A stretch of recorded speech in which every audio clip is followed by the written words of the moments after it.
Taiwo Temitope.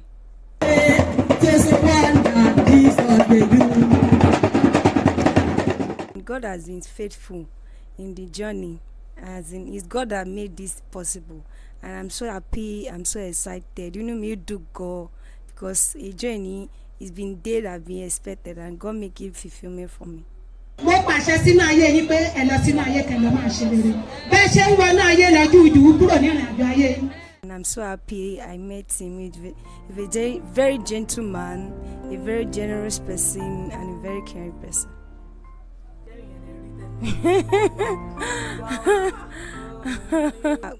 Lágbára Ọlọ́run gbogbo àwọn tó wá bá wa ṣayẹyẹ lẹ́ni, and people are still on their way. Ọlọ́run á bá wa ṣọ́ wọn dé láyọ̀ àtàlàfíà.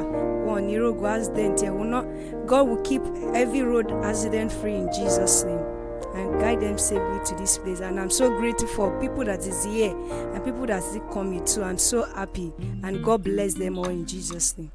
And I pray for myself. I'm a twins, and I pray for twins. And God should bless me with that. That's my desire, and He's going to do it for me in Jesus' name.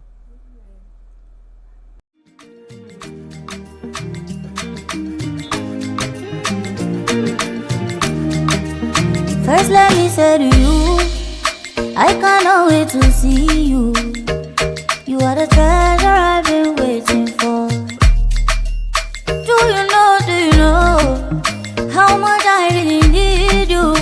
I dey pray for the day when I can finally kiss you.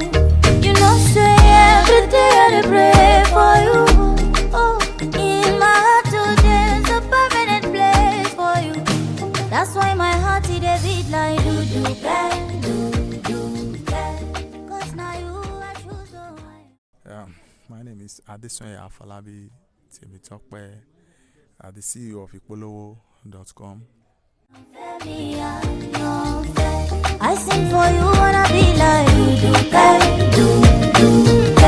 Baby, now you I go pick up. I am But there we go.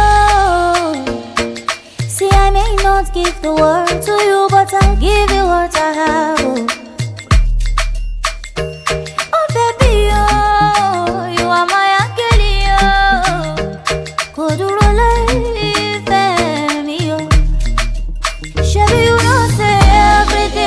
pray for you. Oh, in my heart, oh, there's a permanent place for you. That's why my heart it a beat like do.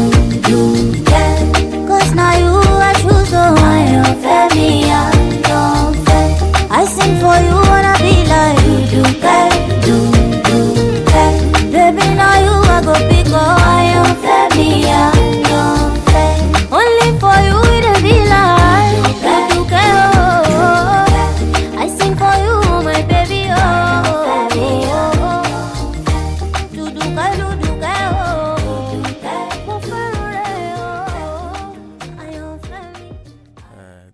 Èní ni ọjọ́ ìgbéyàwó mi. Ẹni tẹ́ wá yàn láyò, kí ni ìdí, kí ni nǹkan tẹ́ rí ẹ̀sùn kan ẹyọ kan àbí méjì fún wa tẹ́ fi jẹ́ pé àwọn gangan lẹ yàn láyò? Gbogbo nǹkan tí obìnrin ní lọ́lọ́run fi kẹ́. Àmì dẹ̀ dúpẹ́ fún ìwà gbogbo nǹkan tó ní.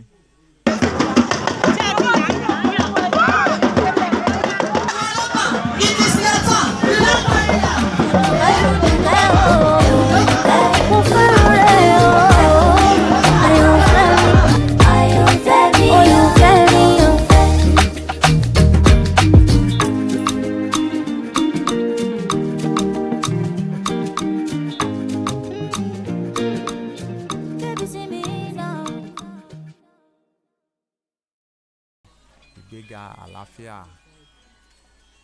ọmọ àkúbálẹ̀ ọ̀rọ̀ là ń tọrọ látọ̀dọ̀ Ọlọ́run. Bàbá mi ṣènáwó rè ní o, inú wa dùn, ayọ̀ á kún, àwọn náà wá rí ire bá àwọn ṣe o. Some of them will hold the knife and they will bring it down. Praise the Lord. I know. Ọmọ ẹgbẹ́ àgbàlá ìbò ní báyìí àwọn photographer yìí ti pọ̀ jù. We have photographers. I hope you know the original and gbogbo ẹ̀rọ kọ̀ọ̀kan ṣáà máa ń gbogbo ẹ̀kọ́. It is well.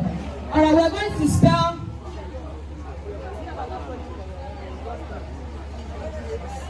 I'm glad to work on it. Jésù ni Jésù mi, kò ní lójú sí yìí o.